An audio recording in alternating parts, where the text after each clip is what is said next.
मुख्यमंत्री योगी आदित्यनाथ सोमवार को राष्ट्रवीर दुर्गादास राठौर की प्रतिमा का अनावरण किया। प्रतिमा अनावरण के बाद ताजमहल मेट्रो स्टेशन पर आयोजित जनसभा को सीएम योगी ने संबोधित किया। उन्होंने कहा कि राष्ट्र से बढ़कर कुछ नहीं हो सकता। राष्ट्र तभी मजबूत होगा जब हम सब एक होंगे। बटेंगे तो कटेंगे। बांग्लादेश में देख रहे हैं ना, वो गलतियां यहां नहीं होनी चाहिए। एक रहेंगे, नेक रहेंगे, सुरक्षित रहेंगे और समृद्धि की पराकाष्ठा तक पहुंचेंगे। सीएम योगी ने कहा कि हम जानते हैं कि देश की आजादी के लिए 9 अगस्त 1925 में लखनऊ में पंडित राम प्रसाद बिस्मिल ठाकुर, रोशन सिंह, अशफाक उल्लाह खान, चंद्रशेखर आजाद जैसे क्रांतिकारियों ने काकोरी ट्रेन एक्शन की घटना को अंजाम देकर अंग्रेजी हुकूमत को चुनौती दी थी।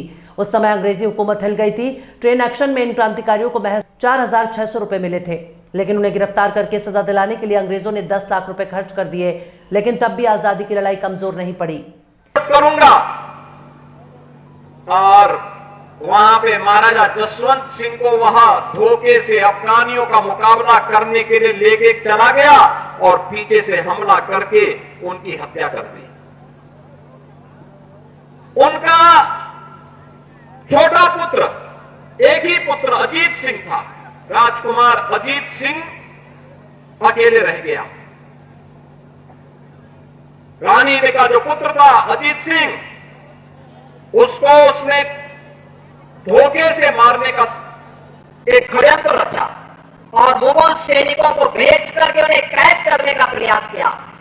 वीर दुर्गादास राठौर राजकुमार को सुरक्षित लेकर के एक सन्यासी के वेश में एक जगह उन्होंने उसे रखा और जब वह बालिग हुआ, धूम धड़ाके के साथ जोधपुर में लाकर के उनका राज्याभिषेक उन्होंने किया।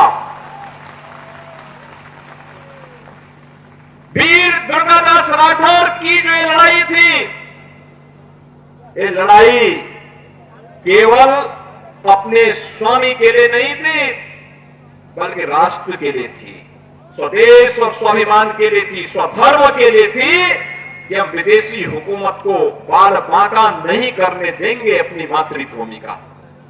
और उन्होंने अंतिम दम तक निभाया।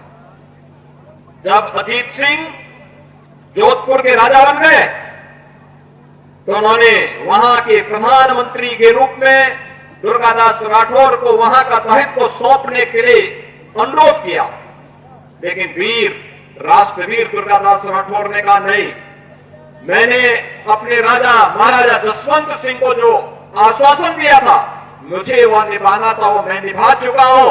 अब मेरी उम्र हो चुकी है, अब मैं जीवन से संन्यास लेकर के परम मोक्ष की ओर जाना चाहता हूं। और वह उज्जैन जाकर के वहां बैठ करके उन्होंने अपना जीवन परम मोक्ष की शांति के लिए उन्होंने आगे का जीवन आगे बढ़ाया।